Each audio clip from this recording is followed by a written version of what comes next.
Good morning guys. അപ്പം നമ്മൾ ഇന്ന് രാവിലത്തെ ഫുഡ് എന്ന് പറഞ്ഞു കഴിഞ്ഞാൽ ഓംപ്ലേറ്റും പഴമാണ് കേട്ടോ. അതൊക്കെ കഴിച്ച് നമ്മൾ ഇന്ന് വെളിയിലോട്ട് വന്നിരിക്കുന്നത് ചിക്കൻ വാങ്ങിക്കാനാണ് കേട്ടോ. നല്ലൊരു സ്പെഷ്യൽ ചിക്കൻ കറി വെക്കാമെന്ന് വിചാരിച്ചു. അങ്ങനെ ചിക്കൻ കടയിൽ വന്നിട്ടുള്ളത്. അങ്ങനെ ചിക്കനൊക്കെ കഴുകി നല്ല വൃത്തിയാക്കി എടുത്ത് വെച്ചിട്ടുണ്ട്.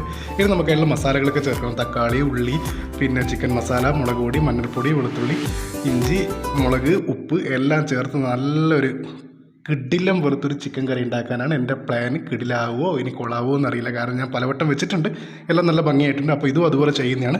അപ്പോൾ നമുക്ക് ഏതായാലും ചിക്കൻ കറി വെക്കാം. അതിനുള്ള കാര്യങ്ങളെല്ലാം ഇട്ട് കൊടുത്തിട്ടുണ്ട്. ഉപ്പ് കറക്റ്റായിട്ട് ഇട്ട് കൊടുത്തു. എല്ലാ കാര്യങ്ങളും അടിപൊളിയായിട്ട് അതൊന്ന് മാരിനേറ്റ് ചെയ്ത് വെക്കണം കേട്ടോ. എല്ലാ കാര്യങ്ങളും ചേരുവകൾ ചേർത്ത് ഒരു 5-10 മിനിറ്റ് ആ മസാലയൊക്കെ ഒന്ന് പിടിക്കാൻ വേണ്ടി സെറ്റാക്കി വെക്കണം. അങ്ങനെ ഈ ബാക്കിയൊക്കെ ക്ലീൻ ചെയ്യാനുണ്ട് കേട്ടോ, കാരണം നമ്മൾ ഈ ചിക്കൻ കറിയും കാര്യങ്ങളും അവിടെയെല്ലാം മുഷിനതൊക്കെ എല്ലാം ക്ലീൻ ചെയ്യണം. അങ്ങനെ അവസാനം നമ്മളിതാ ചിക്കൻ കറി കുക്കറിൽ കയറ്റിയിട്ടുണ്ട്.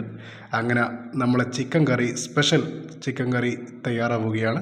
അപ്പോൾ നമുക്ക് നേരെ ഇനി അടുപ്പത്തേക്ക് വെക്കാം. ഓക്കെ, അങ്ങനെ നമ്മൾ ചിക്കൻ കറി എല്ലാം റെഡി ആയിട്ടുണ്ട് കേട്ടോ. നല്ല പിന്നെ അടിച്ചോറും പിന്നെ അതേപോലെ തന്നെ നല്ല ചിക്കൻ കറിയും. അങ്ങനെ അടിപൊളി ചിക്കൻ കറിയും ചോറും നമ്മൾ കഴിക്കുകയാണ്. അതെല്ലാം കഴിഞ്ഞ് നമുക്ക് ക്ലീൻ ചെയ്യണം അല്ലേ. അപ്പോൾ നമ്മൾ എല്ലാം അടിപൊളിയായിട്ട് ക്ലീൻ ചെയ്ത് വെച്ചിട്ടുണ്ട്. അപ്പോൾ എല്ലാവർക്കും നല്ലൊരു ദിവസം നേരുന്നു. നല്ലൊരു ദിവസം ഉണ്ടാവട്ടെ എന്ന് പ്രാർത്ഥിക്കുന്നു.